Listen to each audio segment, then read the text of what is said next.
Bismillahirrahmanirrahim. Math D2 exercise 12B question number 14.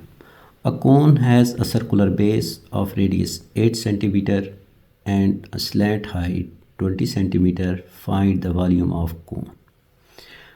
तो इस question को शुरू करने से पहले अगर आपने मेरे चैनल को सब्सक्राइब नहीं किया तो सब्सक्राइब कर लें और बेल आइकॉन को प्रेस कर लें ताकि हर आने वाली वीडियो आपको मिल सके। क्वेश्चन को शुरू करने से पहले क्वेश्चन की स्टेटमेंट को समझें।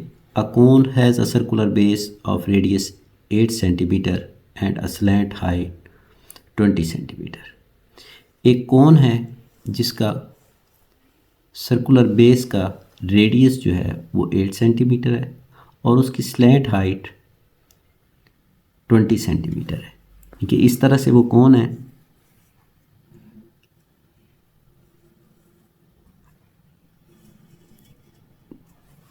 तो इस कोन का ये जो सर्कुलर बेस है ये वाली,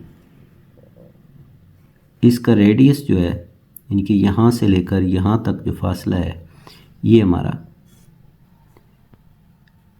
8 सेंटीमीटर है और इसका जो स्लैंट हाइट ये तिरछी बुलंदी है ये इसकी 20 सेंटीमीटर है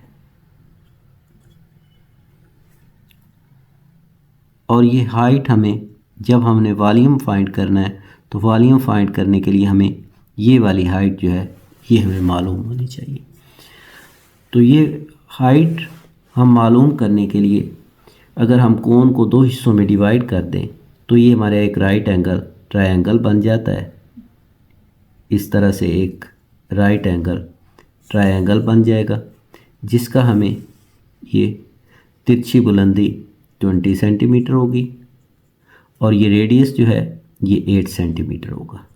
यानी कि इसमें हमें दो चीज़ें गिवन है, तिरछी बुलंदी भी गिवन है यानी कि हाइपोटेन्यूज भी गिवन है और इसका जो बेस है वो भी गिवन है।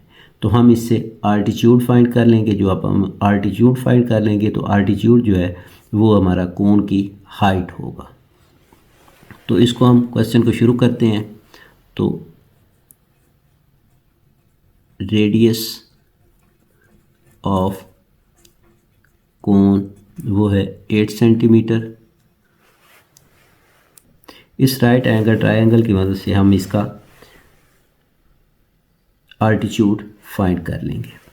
तो ये हमारा फार्मूला होता है पाइथागोरस थ्योरम का, c square is equal to a square plus b square.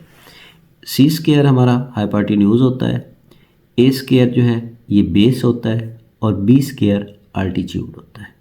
तो अब हमने इसका आल्टीट्यूड फाइंड करना है, हाइट जो है, तो b square is equal to c square minus a square.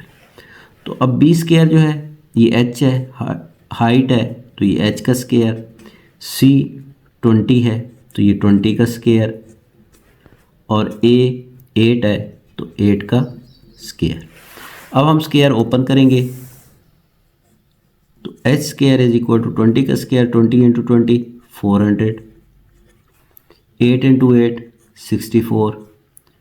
अब 400 में से 64 को हम माइनस करेंगे तो h square is equal to 336। अब हमने h फाइंड करना है तो taking square root on both sides, तो इस साइड पे भी स्क्वायर रूट ले लेंगे, इस साइड पे भी स्क्वायर रूट ले लेंगे। ये स्क्वायर रूट से कैंसिल हो जाएगा तो h इज इक्वल टू, अब इसका हम कैलकुलेटर की मदद से स्क्वायर रूट लेंगे तो ये हमारे पास आ जाएगा 18.3 सेंटीमीटर। तो अब हमारे पास height of the cone, height of the cone 18.3 centimetre आ जाएगी। अब हमने हाइट फाइंड कर ली है, रेडियस हमें ऑलरेडी गिवन है। जब हमें हाइट और रेडियस फाइंड हो जाएगा तो उसके बाद हम इसका वॉल्यूम फाइंड कर सकते हैं। तो volume of cone is equal to 1/3 pi r square h। तो अब ये वैल्यूज जो हमें गिवन है वो हम पुट कर देंगे। 1/3 पाई हमारा होता है 22/7 7 r स्क्वायर 8 का स्क्वायर और h जो है वो 18.3।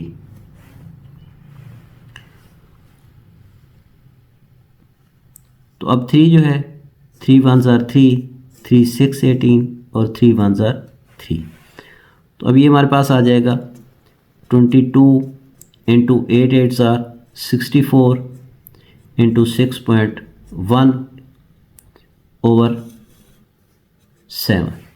ऊपर वाले को ऊपर वाले से मल्टीप्लाई कर देंगे सारी टर्म्स को, तो ये हमारे पास आ जाएगा 8588.8 ओवर 7। तो अब हम इसको कैलकुलेटर की मदद से डिवाइड करेंगे, तो ये हमारा आ जाएगा 1226.97 सेंटीमीटर क्यूब। तो अब हम इसको राउंड ऑफ करेंगे nearest to tense.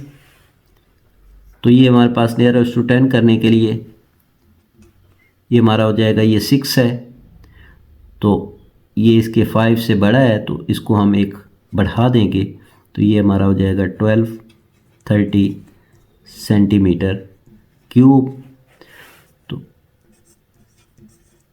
Volume of cone is equal to 1230 centimetre cube. तो यही हमने फाइंड करना था और इसके साथ ही हमारा ये क्वेश्चन नंबर 14 कंप्लीट हो जाएगा। और अगर क्वेश्चन में से कहीं भी कन्फ्यूजन हो तो आप मुझे कमेंट बॉक्स में मैसेज करके क्लियर कर सकते हैं।